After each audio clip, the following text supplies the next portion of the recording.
welcome to Magic Gathering Strat. I'm Dan. I want to talk about spreading your risks in MTG Finance.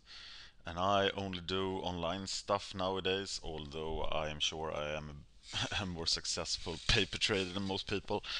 I don't do that anymore. But here is what I currently have invested in on Magic Online, and I'll talk about this because it's probably pretty hard to see what I have done here. First, I like to think about Magic Online in baskets, and one basket could be a block, such as Innistrad block here. I have 1,417 tickets invested now. This is enough to keep me infinite, and this is like my goal with my trading right now, but that might change very soon. This is why I'm sort of shaping up my thoughts here. Fetch lands, another, and it's minus here. That means that I have actually earned money on fetch lands. So I've sold more fetch lands than I bought fetch lands, and that's why it's a negative. So I'm not counting that for this total. So this is like my total money that is out there invested that I would like to get up to zero here for this. So Innistrad block M14, the recent expansions I have one separately for each. Sorry for my English, I'm Swedish, that's why I talk English like a drunk Viking. Dragon's Maze, Gate Crash, Return to Ravnica except the Shocklands. There's some Swedish words here. This document was only intended for myself originally. This is Mercadian Mask, Ursa block. I treat them together because they were drafted together at the end of 2012.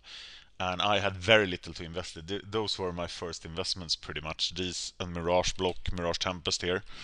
So those are very easy to turn a profit on, mostly by buying pauper cards.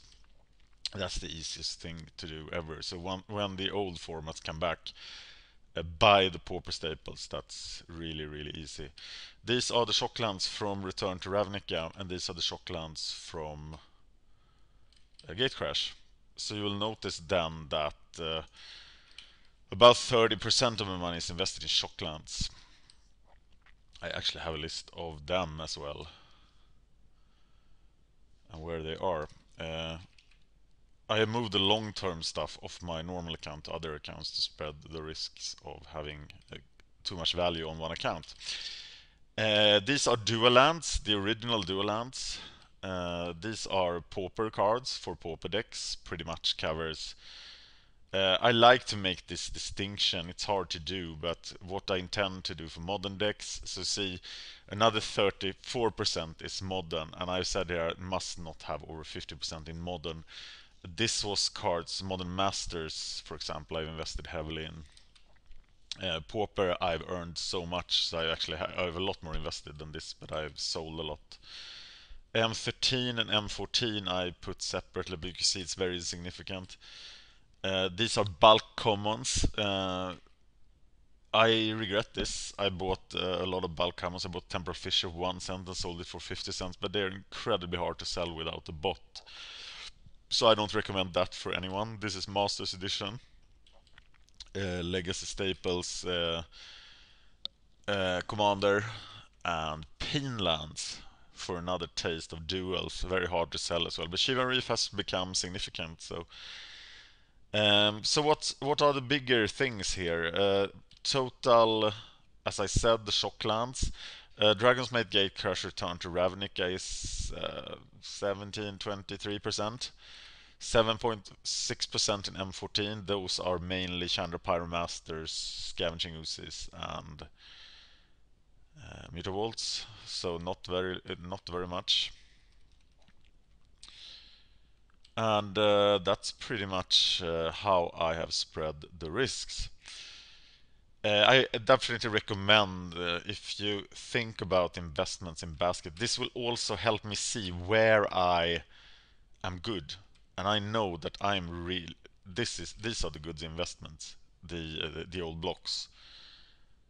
Um, And I think Modern will be a good investment, but I'm very skeptical to my investment in Return to Ravnica and Gatecrash. And those, it will be nice to see now when rotation happens how well those investments will really work. I recommend you to watch my seasonal trading video to explain more about investing in Return to Ravnica, Gatecrash, Modern cards. As I said, the last block. Right now, if you want a tip, I'm buying Innistrad like crazy. I'm only buying the penny rares now. Cards that have dropped to penny rares that have not been penny rares, like Kessig Wolfran and stuff like that. That's what I'm buying right now. I'm waiting a further for at least 4 weeks until I start buying the pricey stuff. And I'm basing that solely off Karn Liberated that bottomed out at the 4th of November 2012. I'm gonna check more mythics and rares from Scars of Mirrodin block to see when the time is to invest.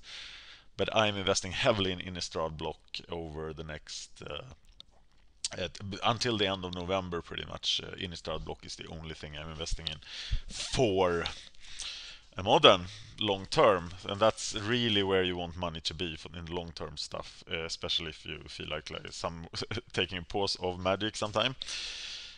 Though modern is, if especially if there's a second modern masters, there will be a lot of things that need to move in modern, and as soon as the second modern masters is, I pretty much expect to sell all my modern cards, everything, including the fetch lands, during Modern Masters PTQ season. That moved, making my seasonal trading video old. But these are my buckets for spreading the risks, and if you are serious about your speculations on Magic Online, so do please keep good Excel sheets. I can't show you all of it, but this is a taste.